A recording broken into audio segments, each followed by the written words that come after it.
Good morning, student. I hope you all are good and well at home. Please, student, purchase your book. Without book, you can't understand what I am teaching. See, this is your book, Smart Grammar Class 8. Please, student, purchase your book. वरना आपको books के बिना कुछ समझ में नहीं आएगा कि आपकी टीचर्स क्या पढ़ा रही हैं. तो बुक्स ख़रीदना बहुत ही ज़्यादा कंपलसरी और इम्पॉर्टेंट है. आपके सारे सब्जेक्ट्स के कोर्स स्टार्ट हो गए हैं, कंप्लीट होना स्टार्ट हो गए हैं. टीचर्स चैप्टर्स कंप्लीट करना स्टार्ट कर दिए. तो प्लीज़ स्टूडेंट परचेज़ ये बुक, अदरवाइज़ आपके कोर्स पीछे रह जाएंगे और आपको समझ में नहीं आएगा. Yesterday I taught you independence or subordinate clause. What is independence and subordinate clause? Today I am going to teach you noun clause. Okay, I hope you all understand what is dependent, independent and subordinate, coordinate clause. I hope you all understand, students. Today is your topic noun clause. Student, are you remember what is clauses and phrases? A clause is a group of words that acts as a part of speech. It acts as a noun, an adjective or an adverb and conveys some sense. आपको पता है कि clause क्या होते हैं, group of words होते हैं, वो कहाँ पे कैसे यूज़ किए जाते हैं और किसका कंप्लीट सेंस निकलता है, किसका कंप्लीट सेंस नहीं निकलता. It may or may not stand alone to from a complete sentence or to convey a complete thought. It has a subject and a verb. अब मैं ये नाउन क्लॉज पढ़ा रही हूँ, उसकी बात कर रही हूँ. It has a subject and a verb. Now let us look at the sentence.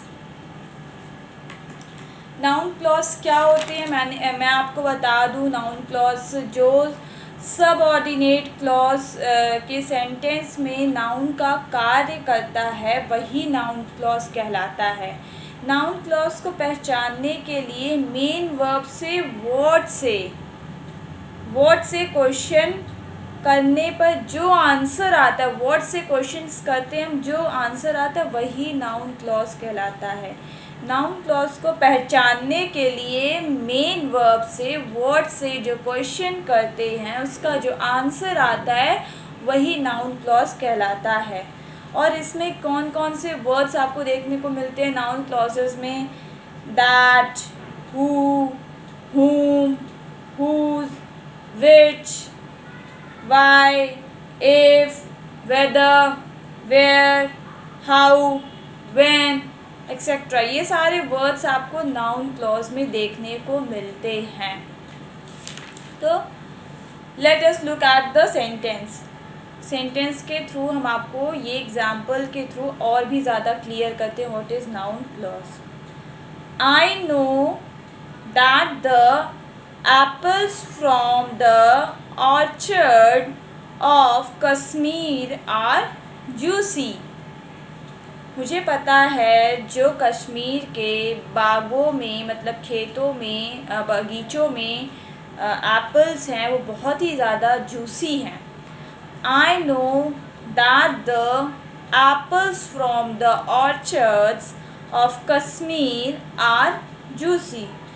Now in this sentence, I know can stand alone.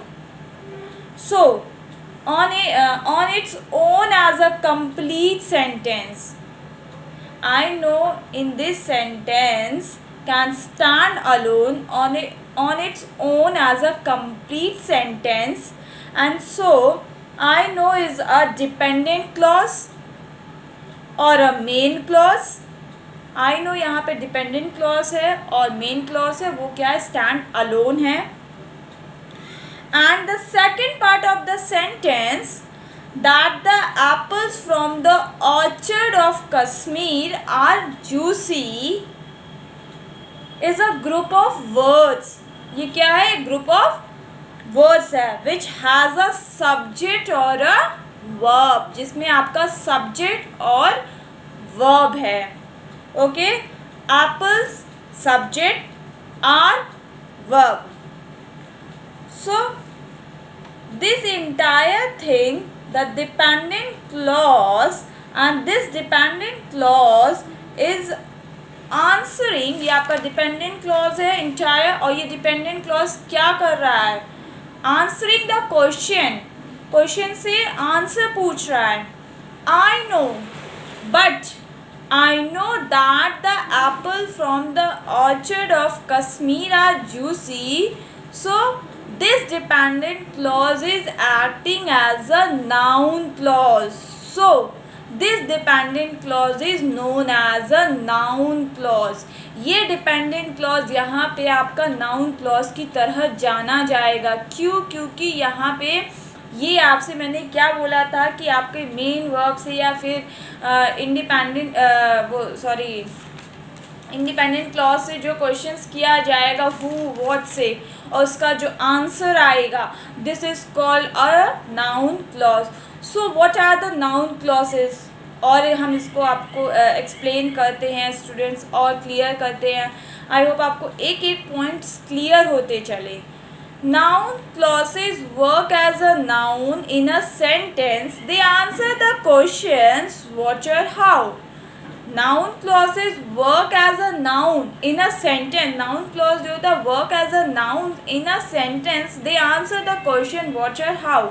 What or how से जो questions पूछे जाएंगे उसके जो answers निकल के आएंगे वही कहलाते हैं हमारे noun clauses. They are usually introduced by that, if, whether, what, who, where, when, whom, whose, which, etc. Let us look at few example. फिर मैं आपको एक एग्जाम्पल के थ्रू और क्लियर करती हूँ ताकि आपके जितने भी दिमाग में कन्फ्यूजन्स हैं क्लियर हो जाएं. जब मैंने आपको कल बेटा पढ़ाया था डिपेंडेंट क्लॉज और ये क्या बोलते हैं सबऑर्डिनेट क्लॉज, तो आपको पता है ये डिपेंडेंट क्लॉज यानी सबऑर्डिनेट का क्लॉज का ही 3 पार्ट्स हैं. क्या? Noun clause, adjective clause and adverb clause. ये किसका है? ये डिपेंडेंट क्लॉज का ही, मतलब सबऑर्डिनेट क्लॉज का ही पार्ट्स हैं. हाँ, they are 3 parts of noun clause, adjective clause and adverb clause. तो टुडे मैं क्या पढ़ा रही हूँ आपको? Noun clause. आई होप आपको समझ में आ रहा होगा नाउन क्लॉज क्या होता है. जो सबऑर्डिनेट क्लॉज सेंटेंस में नाउन का कार्य करता है वो नाउन क्लॉज कहते हैं.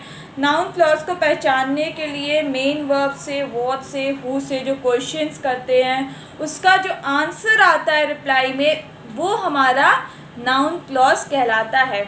इसी तरीके से मैं आपको एक एग्जाम्पल के थ्रू और समझाती हूँ.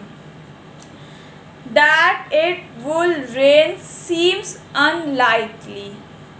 That it will rain seems unlikely. The question is that what seems unlikely? What seem unlikely? What seem, मैंने what से क्वेश्चन किया, इसी सेंटेंस में ही आपका आंसर है. What seems unlikely? That it will rain. That your answer is that it will rain. So this part, that it will rain, is a noun clause, and this noun clause is acting as a subject. Acting as a subject. Let us see how do we find out, student, a subject in a sentence? We first identify the verb. Listen to be careful, student. We first identify the verb and our verb here is seems. हम सबसे पहले verb को देखेंगे. मैंने बताया था इसमें noun clause में आपको क्या मिलेगा? वर्ब एंड सब्जेक्ट जरूर मिलेगा. तो सबसे पहले हम क्या देखेंगे? वर्ब को देखेंगे. तो हमारा वर्ब यहाँ पे क्या है? आपका वर्ब यहाँ पे क्या है? सीम्स है. And then we place what और हाउस को रिप्लेस करेंगे वॉट और how before the verb. Before the verb, always remember student, before the verb. So what seems unlikely? that it will rain seems unlikely. So this part, that it will rain, is a noun clause which is the subject of the sentence, which is the subject of the sentence. Noun clause के पहले subject आपको मिलेंगे, then आपको उसमें से main clause में से आपको वो देखना होगा, आपको वर्ब देखना होगा कि आपका वर्ब क्या है, फिर आप उस नाउन क्लॉज की पहचान कर पाएंगे। ये बहुत ही इजी है, इसको अदर वे से ना समझे, जैसे मैंने बताया कि एग्जाम्पल के थ्रू ऐसे ही समझ में आएगा। Okay, and your homework is कि आप इसी को रिवीजन करके अपनी कॉपी में लिख लें। Thank you.